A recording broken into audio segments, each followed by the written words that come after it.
Jangan lupa like, komen, dan subscribe channel YouTube TVRI Bengkulu dan nyalakan lonceng notifikasinya.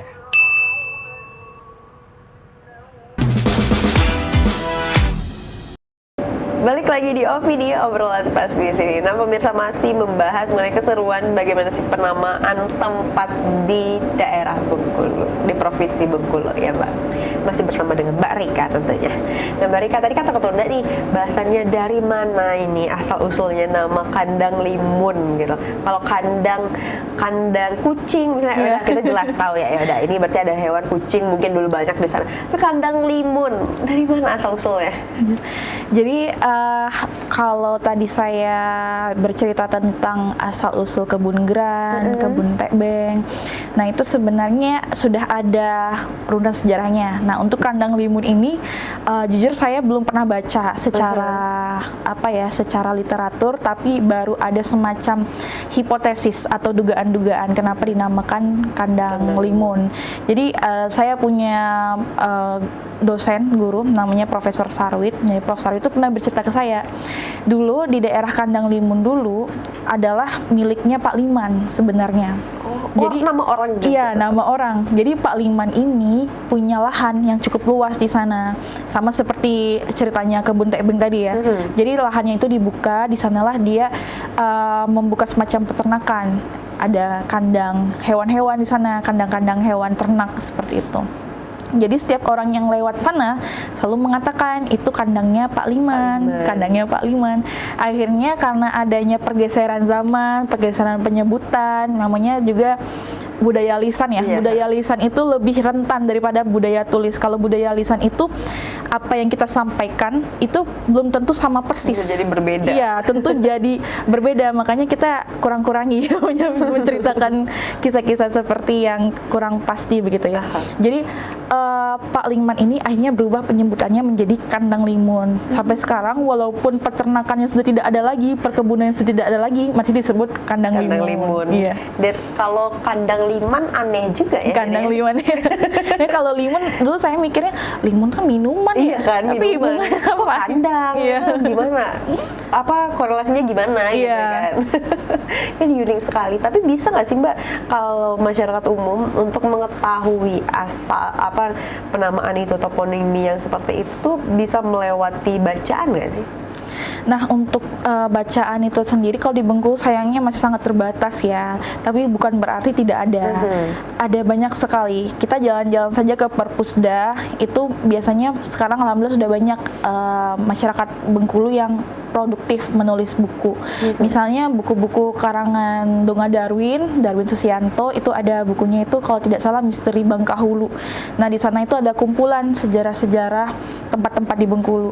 Kemudian juga ada karangannya Emong Suwandi atau Firmansyah, juga ada menceritakan tentang perang di Tanah Rejang. Nah itu di dalamnya juga ada tentang cerita-cerita di sini. Juga ada juga di artikel. Sebenarnya berbagai sumber itu bisa kita baca.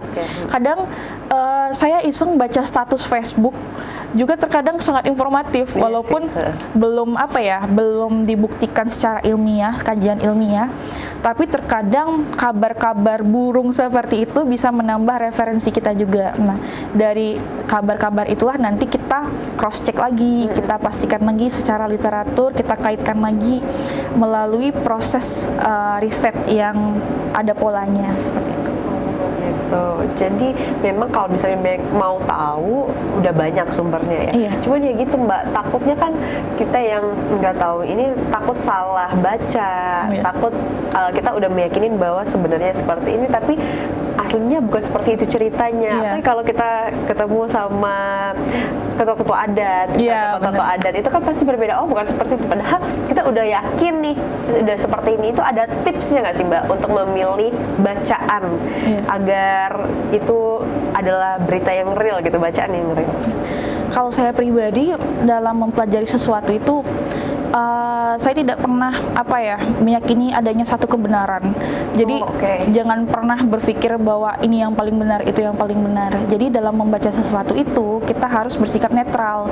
Jadi jangan ada keberpihakan. Misalnya kita baca itu, oh udah ini yang paling benar. Nah dengan sikap netral kita itu bisa membuka cakrawala pengetahuan kita untuk semakin mengkonfirmasi informasi yang kita dapatkan. Misalnya saya baca satu, oh iya, baca satu, kemudian saya baca lagi versi yang lain. Jadi terkadang dalam riset lapangan pun ketika kita bertemu dengan narasumber, tokoh adat, ataupun juga misalnya masyarakat begitu ya, jangan hanya bertanya ke satu orang.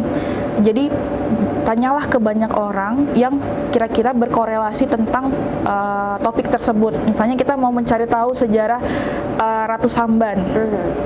Tentu selain membaca harus konfirmasi langsung ke masyarakatnya.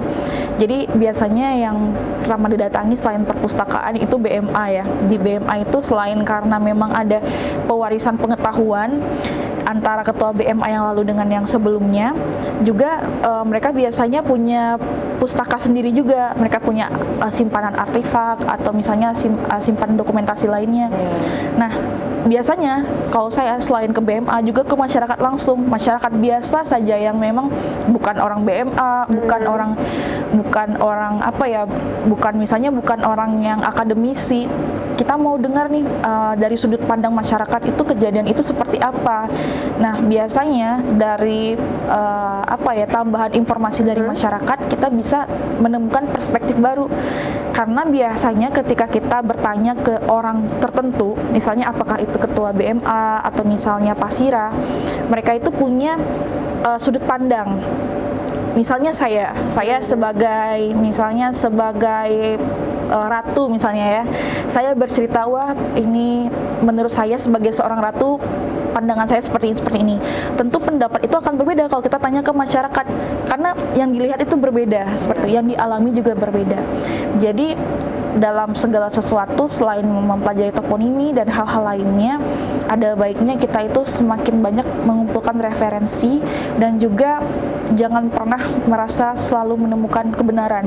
Kebenaran itu nggak titik tapi koma. Dia nggak langsung titik gitu, apalagi tanda seru gitu ya. Yang menyampaikan dengan emosi biasanya. Oh, berarti jangan malas baca. Iya, jangan bosan mencari tahu. Jangan cukup dengan satu sumber bacaan gitu, tapi cari juga bacaan yang lain, tanya-tanya juga begitu ya. Artinya dengan begitu ilmu kita, wawasan kita semakin bertambah, pengetahuan juga bertambah seperti itu ya Pak ya. Oke. Nah, menurut Mbak sendiri nih, di Bengkulu ini apa sih kiat yang bisa dilakukan agar para anak-anak mudanya, sekarang kita lebih bahas ke anak-anak mudanya, agar mereka mau ikut melestarikan begitu kan? Bagaimana kiat-kiat untuk anak muda ini yang bisa kita lakukan, gak cuma orang-orang di kantor bahasa ya, tapi semua masyarakat ini bisa melakukan bagaimana untuk menjaga bahasa daerah ini bersama-sama? Sebenarnya untuk anak muda itu banyak sekali caranya ya, dan saya suka sekali anak muda, walaupun saya masih muda dong, masih muda banget kayak orang tua ya.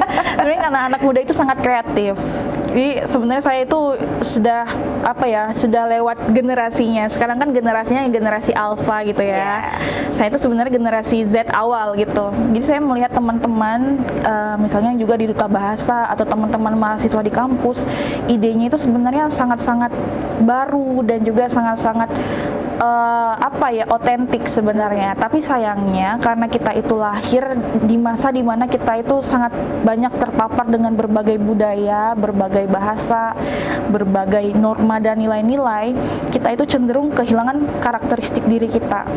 Jadi kita itu bukan lagi menjadi seorang yang menjadi seorang yang unik, bukan lagi menjadi seorang yang otentik. Kita itu mirip satu sama lain.